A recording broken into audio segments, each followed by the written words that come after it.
Good morning, kids, or good afternoon, or good evening. So today is Friday. Happy Friday. We made it through our school week.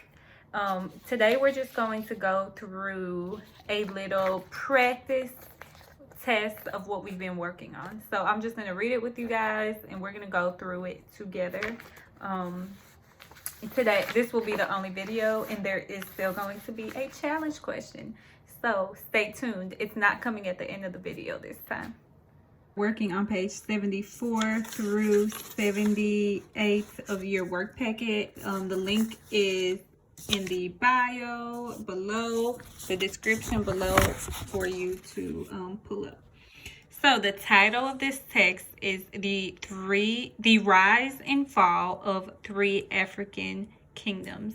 So of course we want to underline the title of the text, and we want to take a second and think, based on the title of this text, what do we think the text is going to be about? The rise and fall of three African kingdoms. What do you think the text is going to be about?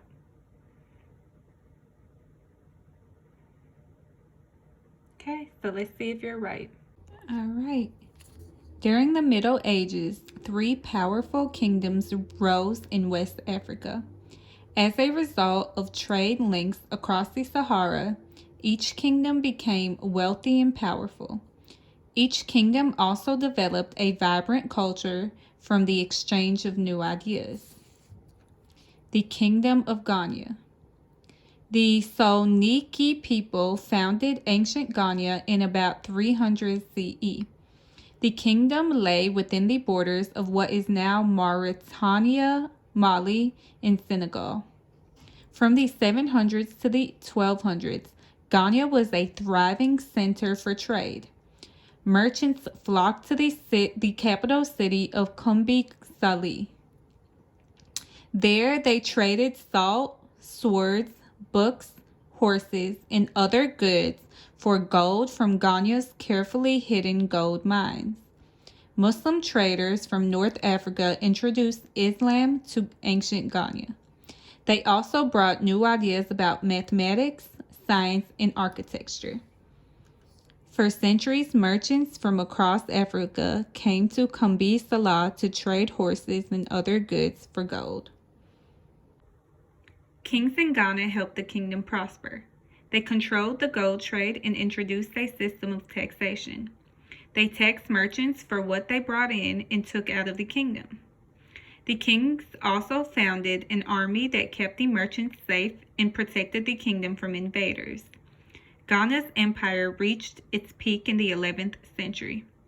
Over the next 200 years, however, events weakened the kingdom.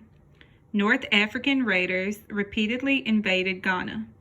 Smaller states under Ghana's control revolted, and Ghana suffered a terrible drought. By 1240, Ghana had lost its power and was absorbed into another thriving West African kingdom, Mali. The Kingdom of Mali. The Kingdom of Mali was founded in the mid-1200s after Ghana collapsed. Its first ruler expanded the kingdom beyond the borders of Ghana in its gold fields. Mali grew to be 3 times the size of Ghana. At its height, Mali controlled both the gold trade and the salt trade in the north. This map shows the locations of the kingdoms of Ghana, Mali, and Songhai. Ghana existed from roughly 300 to 1240 CE, but was then absorbed into the growing kingdom of Mali. Mali lasted until the late 1400s, when it was taken over by Songhai. Songhai fell in 1591. Mali's most powerful king was Mansa Musa. During his reign, he extended the borders of his kingdom and trade tripled. He divided his empire into provinces to make it easier to rule. Each province was headed by its own governor. In 1329, Mansa Musa made a religious journey to Mecca in modern-day Saudi Arabia. This drew attention to the king's wealth and power. Under Mansa Musa's rule, the cities of Timbuktu and Gayo became important centers of Islamic culture and learning. After Mansa Musa's death, the great empire slowly began to fall apart. The power struggles among Mali's ruling families in the 1300s weakened the kingdom. In the early 1400s, different groups from north, south, and east raided the kingdom. By the late 1400s, the Mali Empire had crumbled. The Kingdom of Songhai. Songhai began as a small state in the Mali Empire. In 1340, it declared its independence from Mali. In 1464, Sunni Ali became ruler of the kingdom. After building a strong army and fleets of war canoes, Sunni Ali set out to extend his empire. He conquered Timbuktu in 1468. Then he captured what was left of the Mali territories. Now the Songhai kingdom was larger than the old empires of Ghana and Mali combined. Muhammad Touri was one of Sunni Ali's generals. He ruled Songhai from 1493 to 1528. He increased the size of the empire yet again. Touri also created a new system of laws and found new ways to boost trade. By encouraging the study of mathematics and science, the king made Timbuktu into a center of learning once more. Like Ghana and Mali, Songhai controlled trade routes and rich sources of gold. Yet the Songhai Empire eventually fell. Power struggles erupted among leaders of different provinces. Then war broke out.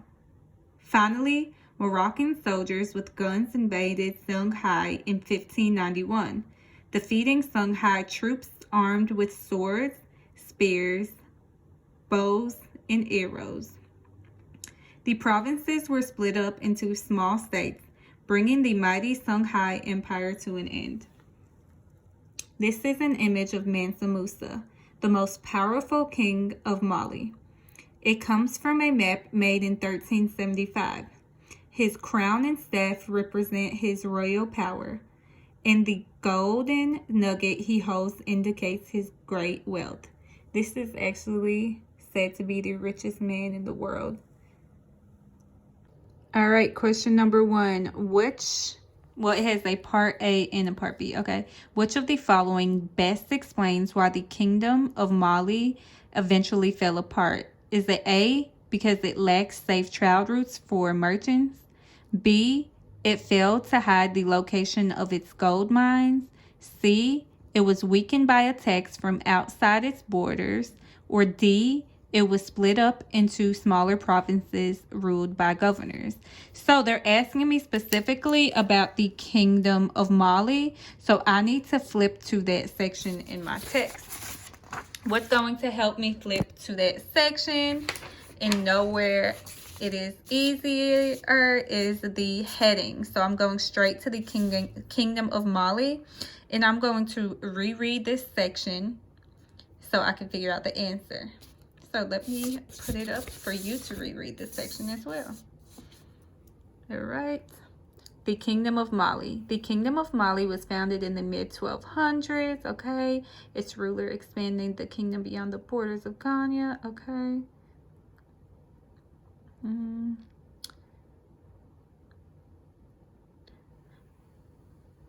Okay, so after Mansa Musa's death, the empire slowly began to fall apart. Power struggles among Mali's ruling families in the 1300s weakened the kingdoms. In the early 1400s, different groups from the north, south, and east raided the kingdom.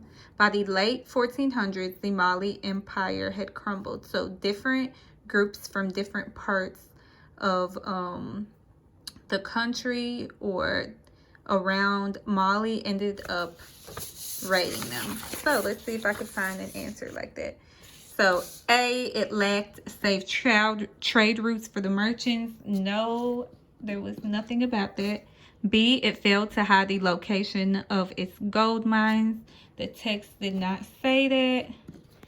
C, it was weakened by attacks from outside its borders. Well, it did say something about getting attacks from the north, west, and east. So this might be the answer, but let's see. D, it was split up into smaller provinces ruled by governors. Okay, it was, but that's not why it fell. That's not why the kingdom fell apart. So the best answer is what?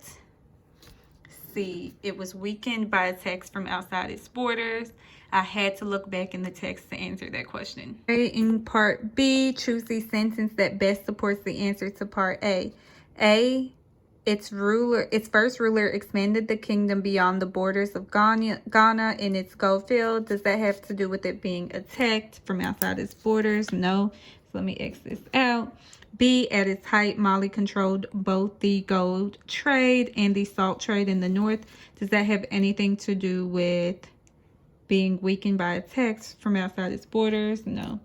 C, in 1324, Mansa Musa made a religious journey to Mecca in modern-day Saudi Arabia. Does that have anything to do with it being attacked from outside its borders? No.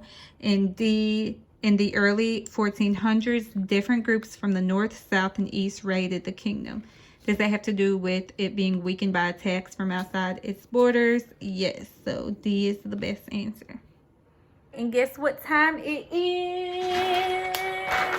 It's challenge time. What is today's challenge? Let's see. Challenge time question. Question number 2. Read the sentence from the text. Muslim traders from North Africa introduced Islam to ancient Ghana. What does the prefix intro in the word introduce mean?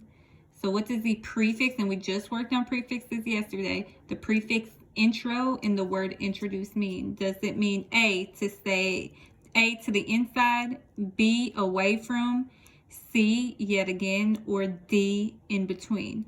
So what does the prefix intro in the word introduce mean? A, to the inside, B, away from, C, yet again, or D, in between? So comment what you think the answer is below, A, B, C, or D. All right, and last thing I want you to do is complete this chart. So this chart shows causes and effects that are stated in the text. Complete the chart by drawing X's in the boxes to connect the causes with the effects. Some causes may have more than one effect. So I'll do the first one. So the cause controlled the gold trade. So what effects does that have? Ghana grew wealth and powerful because they controlled the gold trade. Yes. All right. Mali grew wealthy and powerful because they controlled the gold trade. Yes. And Shanghai grew wealthy and powerful because they controlled the gold trade. Again, yes. So I want you guys to do the rest of them by yourself. And I am going to post a picture of the text so you can pause and reread if you need to.